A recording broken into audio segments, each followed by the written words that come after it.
Welcome, everyone. Thank you for being here. My name is Rachel Salinas. I am the Director of School Services here at KLRN PBS, and I'm delighted to have with me Rick Varner, Director of the Scobie Education Center, and he's going to let you know more about eclipses. Welcome, Rick. Good day. How are you, Rachel? Doing well, thank you. How are you? Doing great. Always love to talk about eclipses and the magical things that are going to happen here in San Antonio. Um, what I have on the screen here, I have a series of slides we'll share out as we have the conversation here. We want to make sure we talk about both lunar and solar eclipses because they're actually cousins of each other, if you would. In that slide, you see that on the left there, that's a lunar eclipse. That's the moon being affected by the shadows of the earth. And then on the right side, that's a total solar eclipse. And that's what we're going to be looking for in the spring of 2024. You can see the corona around the outside of it, which makes it kind of a cool and unique view of the sun. These are both related to how the moon moves around the earth. So we've got the revolution and rotation of the moon. Rotation is like a top spinning on its axis, and revolution is the orbit that goes around. So we revolve around the sun, and the moon revolves around us or orbits around us. So you would think if the moon's going around the earth, why don't we have an eclipse of some sort every month or every month, if you would? Because they kind of come from the same name. It's because the moon has this slight tip or increased angle to its orbit. So it's not exactly on the same plane that the Earth's on. And that little bit of 5 degrees means that when the Earth is in its orbit around the sun and the moon is in its orbit around the Earth, that it happens to be during the new moon or the full moon above or below that plane. And that's where we see those two phases of the moon. But if we're in the plane and it crosses, then you get a lunar eclipse if it's on the full moon phase, or a solar eclipse if it's on the new moon phase. And so again, the full moon and the new moon are the only two times when eclipses happen. This would be an image from LPI, which is in Houston, of what would be a lunar eclipse, and this would be a full lunar eclipse. And you can see in the image that there's two kinds of shadows that actually impact how we see the moon during an eclipse.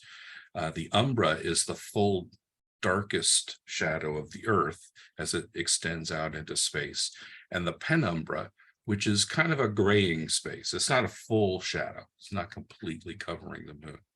And so when the moon gets into the umbra, we get that full total lunar eclipse.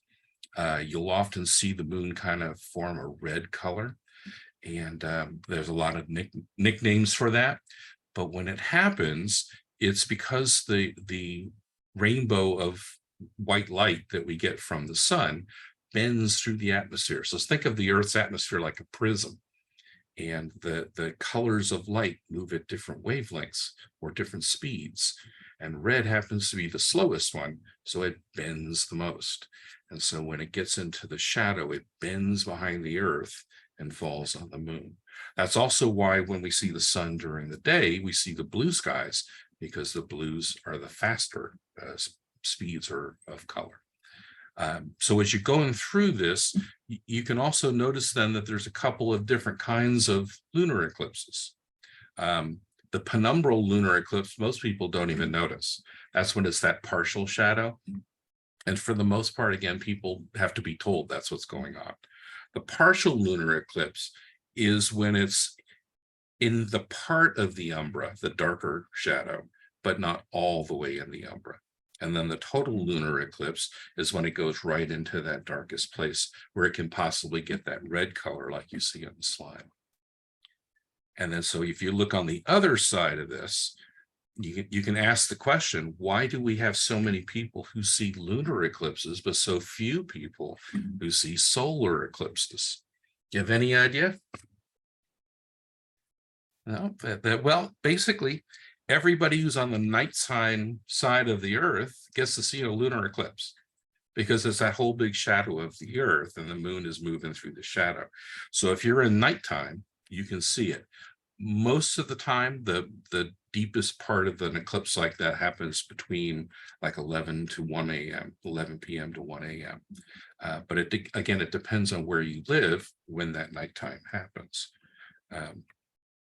A solar eclipse is different though, because it's when the moon is on the new moon side of the Earth, and the shadow of the moon is cast down on the Earth. Because it's so much smaller, it makes a very small point compared to the size of the Earth. And the only people who get to see the eclipse are either right in that point for totality, or they see partial eclipses when they're around that point. And you have three different kinds: the annular eclipse, which is what we're going to see in October. The partial eclipse is where if you're not right in the deepest path of the eclipse and you're out farther away, that's where you see partial eclipses. And in San Antonio, we had a really great partial eclipse in 2017, which was the Great American Eclipse that crossed the whole United States, or continental United States that year. And then the third type is a total eclipse, which we're going to see in April. And those are more unique. We won't see another total solar eclipse in San Antonio until February 25th of 2343. So if you miss this April 8th, 2024, you're gonna have to go somewhere else because it's too far away before we get to 2343. So the annular eclipse looks a little bit like this slide. The reason we have an annular eclipse versus the total eclipse is that when the moon is making that orbit, that revolution around the Earth, it's not a circle, it's an ellipse. And there's a time when the moon is closer to the Earth and a time when it's farther away from the Earth. A really good, easy activity to get this idea is to simply hold your thumb up.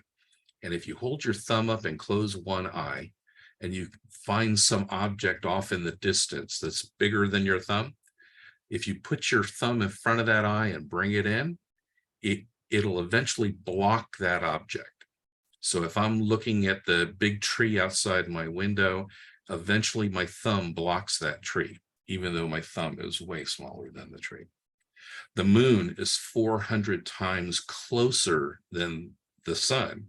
So even though the sun is 400 times bigger than the moon, when it gets to the closest point, which is called perigee, it's able to block the sun out. When it's at its farthest point, that's called apogee. And I like to use alliteration for that. So apogee is like away. That's where it's going to be in October. So it's farther away from the Earth. And you get this diagram where the point of the sun's rays casts a shadow that is off the surface of the Earth. And so that shadow hits a place where there are no people, and then it spreads out again. And what's really cool is that if you're in that point, you see the annular eclipse, which is like in the image behind me. That's why they call it the ring of fire, because the moon doesn't completely block the sun, but you see the fire of the sun, if you would, the brightness of the sun all around the disk of the moon. People who are not right here in the pathway, like we are in San Antonio, are going to see a partial eclipse where that disk of the moon is off to the right, left, top, bottom. And so it's offset from this cool image where it's centered like that. So ring of fire is not as wonderful as a total eclipse, but it's pretty cool. And again, San Antonio gets both of those things. So we're extra specially fortunate in that regard. These are both images where I've gotten permission from the photographers to use them. The one is from Bill Dunford at NASA. That's an annular eclipse, which will be similar to what we will see here in San Antonio, because we'll have the whole disk over the sun. And then the other one from Colleen Pinsky, which is a little bit offset. So if you're not right in the pathway, you're going to have a break in that circle, which is like what you see in Colleen's picture here. And the one on the right that Colleen's uses, showing up in a lot of places around the country right now. And this is from Fred Espenak, who used to work at the Goddard Space Flight Center. He also has a website called Mr. Eclipse, so he really loves eclipses. This is the sequence of an annular eclipse. So depending on where the moon is moving across the path of the sun and the earth, it's going to come from top to bottom, right to left. And you'll see again that annular blocking in the center that's so cool. And then the total eclipse. Now, the total eclipse, again, is when the moon is closer. It's at perigee. And so that little pinpoint of the shadow just hits us right. And in our area, that's going to last about 2.5 minutes. But if you were to go west toward Kerrville and Fredericksburg, it's going to be about 4.5 minutes. So there's a lot of people who are making the run into the hill country to see this extra 2 minutes of this very exceptional opportunity. And again, it's unique. They happen about every 18 months, but they don't happen where your feet are. You have to get up and go somewhere to see most of them. And this is what a total solar eclipse would look like with the actual movement of the sun's corona around the outside of that. So when are we going to see these? Again, October 14th, which is a Saturday. So we'll have a big event here. There'll be events all over San Antonio. And we're working to create a wonderful map that'll give our community some idea of where they might want to go. And then on Monday, April 8th of 2024, the total eclipse, which will be going from the south to the northeast. And again, we'll have part of that in San Antonio. It'll skirt right by Austin up toward Dallas, and then it ends up going all the way toward the Buffalo area. For us, the annular eclipse will begin as a partial eclipse around 1023, and it'll vary a little bit from where you are. The maximum coverage is just before noon at 11:54. And then it ends, and you have full sun again at 1:33. With that annular eclipse, it's important to remember that you must use safety filters, protective eyewear. We have something like this that we have at Scobie.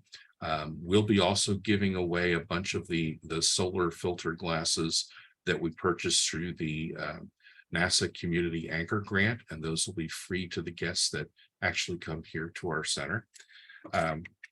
There's also telescopes with special filters on them, and we'll have a number of those set up during our annular event. The Celestron Telescope Company, the Weather Channel will both be here, and we'll have partners from Boeing who will be here as well.